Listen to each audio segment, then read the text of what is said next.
આણંદના કરમસદ સ્થિત સરદાર પટેલ મેમોરિયલ ખાતે સ્વયં અને સમાજ માટે યોગ થીમ આધારિત 10મા આંતરરાષ્ટ્રીય યોગ દિવસની જિલ્લા કક્ષાની ઉજવણી નાયબ દંડક મુખ્ય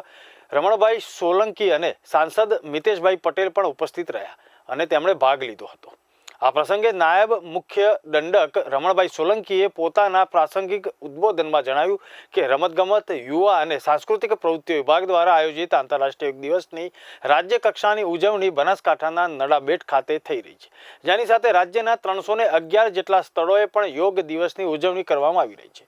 તેમણે જણાવ્યું કે આપણા ઋષિ મુનિઓએ તથા આપણા પ્રાચીન ગ્રંથોમાં પણ યોગનું અનેરું મહત્વ સમજાવવામાં આવ્યું છે। આપણે આજની વર્તમાન સમયની ભાગદોડવાળી જીવનશૈલીમાં ઉદ્ભવતી આરોગ્યલક્ષી સમસ્યાઓમાંથી આપણે જો છુટકારો મેળવવો હશે તો પ્રત્યેક વ્યક્તિઓએ યોગને અપનાવવો પડશે,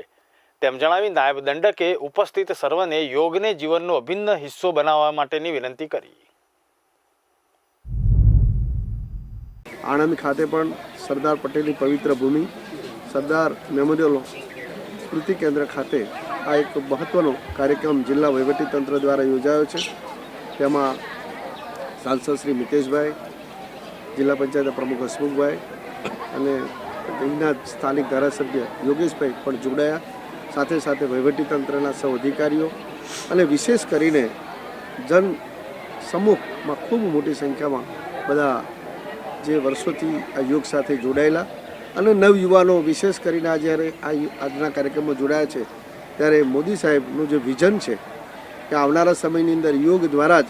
શરીરના તનની મનની શુદ્ધિ ખૂબ જરૂરી છે, સ્વાસ્થ્ય સારું રહે અને એના જીવનમાં રોજબરોજ એક ટેવના સ્વરૂપમાં યોગનું એક સ્થાન મળે એ દિશાનો આ પ્રયત્ન આજે ખરેખર જન સમૂહ દ્વારા એક બહુ મોટા પર્વના સ્વરૂપમાં ઉજવાયો છે।